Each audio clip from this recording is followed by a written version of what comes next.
Alright guys, welcome back. CFP here, and this is Survival Living. So, in the trailer right now, I forgot I had my headlamp on. I was playing around in the dark.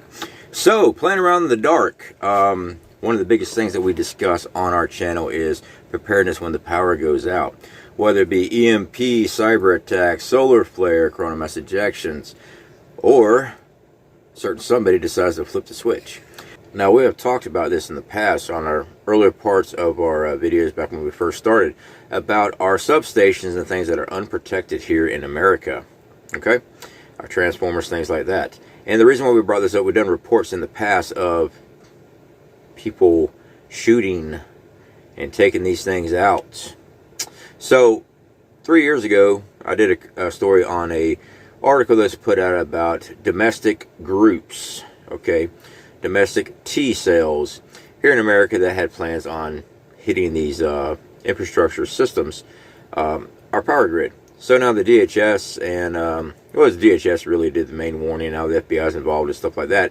Warning of a new threat here in this country of domestic groups, what they want to label as you, me, extreme individuals with their own ideology that are not happy with administration and the way the country is going right now, have been planning, and they've known about these plans, and they're going to take out these substations and put people in the dark.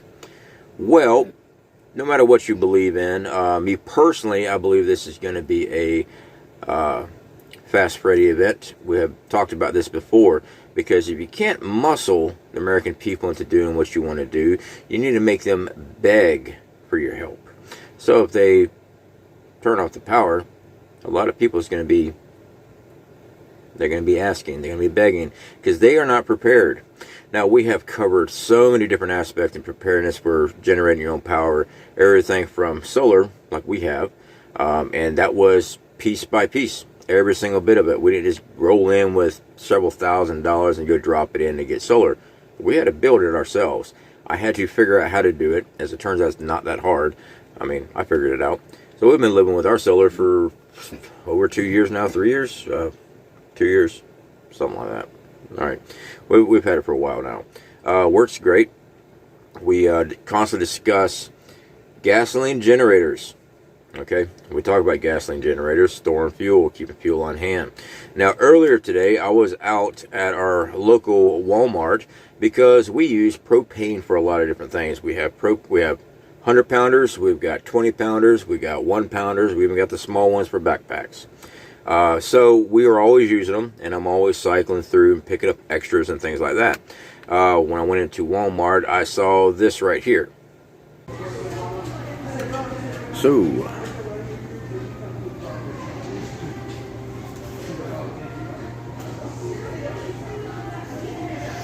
luckily we prepared. I did have to go pick up some more of these though, so I like keeping these in my gear for my little butane stoves.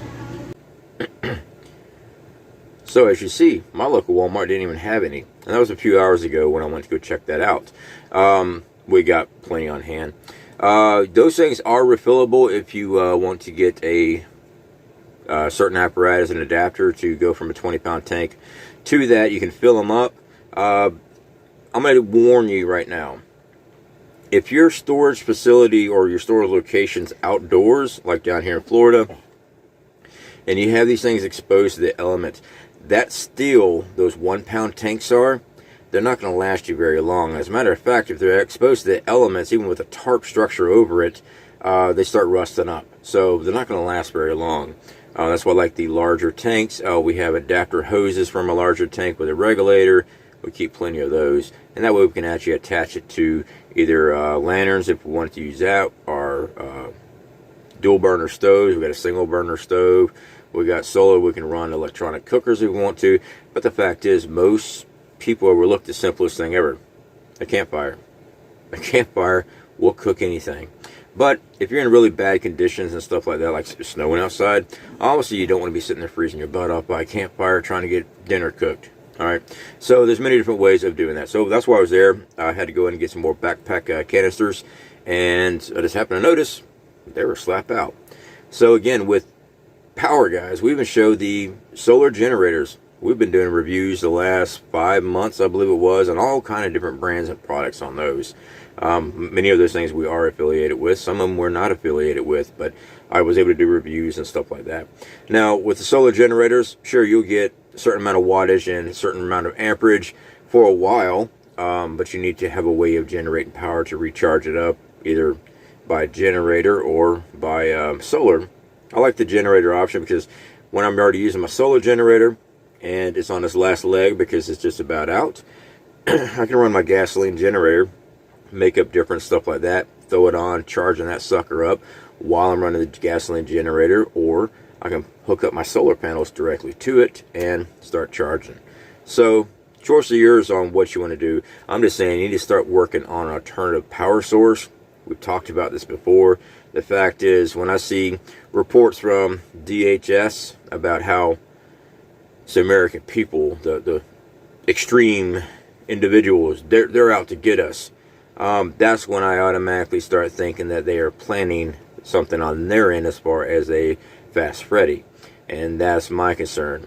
Now, we've all been looking at this year, 2022, as some stupid stuff going down. I'll tell you what, we're in for a ride. And my research on a lot of stuff, I mean, hey, I could be wrong, but I'm a prepper. I prepare for as many aspects as possible. Living in fear is not being a prepper. Being a prepper means you're prepared for whatever the hell comes your way. I sleep good at night. Why? Because I know I have enough security to provide food for my family, water, medication. We've got enough security surrounding us in our area that I can sleep just fine at night.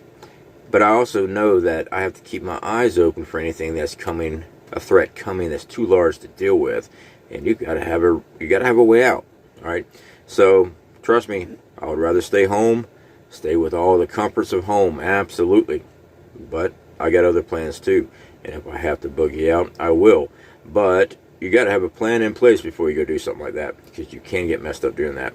But for right now, especially with a powered down scenario, just stock up alternative means of generating power, heating and boiling water. All right, we even have a wood stove. All right, we can actually hook up this wood stove, not in this trailer, but we can actually hook it up to a home that's on property here, and we could run a wood stove. Okay, now the wood stove was going to go up to Wyoming with us, but we're still in Florida. And before you say it, yes, it gets cold in Florida. But anyway, sure, it gets colder other places. No shit, Sherlock. All right, so moving on. Yeah, just have different ways, guys. With this report, and this should have been a pop-up there for you guys, take it serious. Stock up. Power goes down. Stuff like that, guys. Food, water, warmth. Make sure you got these things covered. Talk to y'all later.